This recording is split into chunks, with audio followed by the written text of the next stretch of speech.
har vi en model over de 20% rigeste og de 20% fattigste.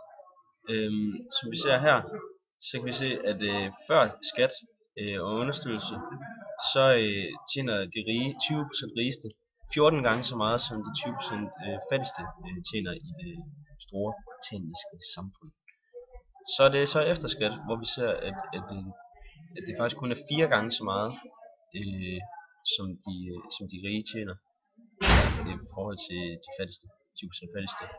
Det vil sige, at efter skat så falder indkomsten faktisk med 6,8% for de rigeste, og den stiger understøttelsen. På grund af understøttelsen stiger det for de fattigste med 6,9%. Og her har vi så meget, som de fattigste får efter skat og understøttelse, og hvor meget som de rigeste får af understøttelse. Og igen, det kan vi se heroppe ved den her OECD-kurve. Tax and transfers står for skat og understøttelse, og her kan vi så se Gini-koefficienten før tax and transfers, som så er rimelig høj.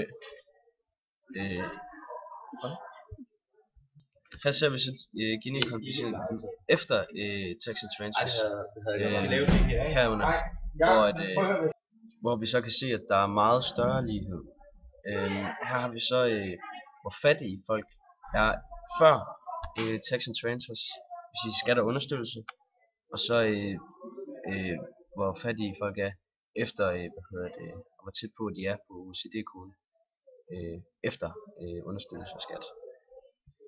Så her kan vi klart se, at understøttelsen helt klart hjælper folk og gør samfundet mere lige. I denne video bliver der forklaret noget om, hvordan, som I kan se her,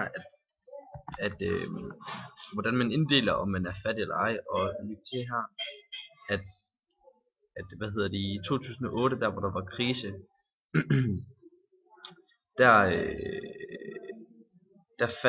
der faldt procentdelen af dem, der var fattige. Og det vil jeg så hurtigt prøve at kæde sammen med,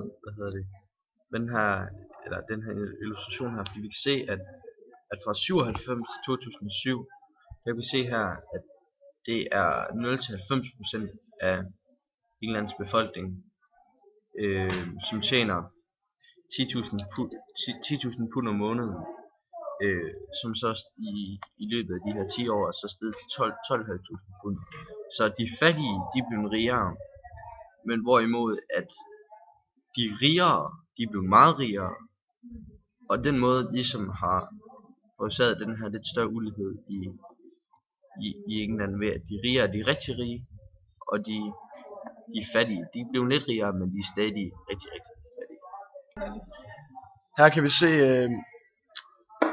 kan vi se husstandenes indkomst, og det er de 20% fattigste i UK's indkomst, og de 20% rigeste.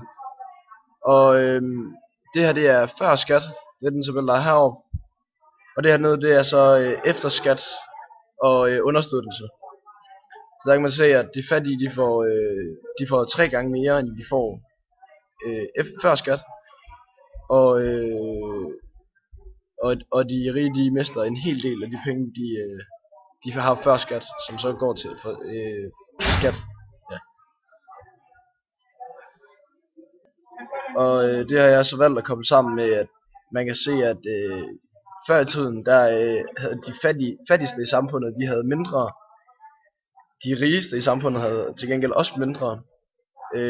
Men i dag, der tjener de fattigste, de tjener så mere, end de gjorde dengang, og det er på grund af, at de får understøttelse, og de ikke skal betale lige så meget skat, som de rige skal. Så det har jeg valgt at koble sammen. Og her der ser vi en model af OECD-landene og deres niveau af social arv. Ja, der er høj social arv. Og grunden til, at der er så lav høj social mobilitet i England, det kan vi koble sammen med, at deres uddannelse koster penge. Det vil sige, hvis du vil gå i en god grundskole, jamen så koster det penge. Vil du på college, det koster også penge. Derfor er der mange unge, der tager studielån og sidder og betaler dem til resten af deres liv.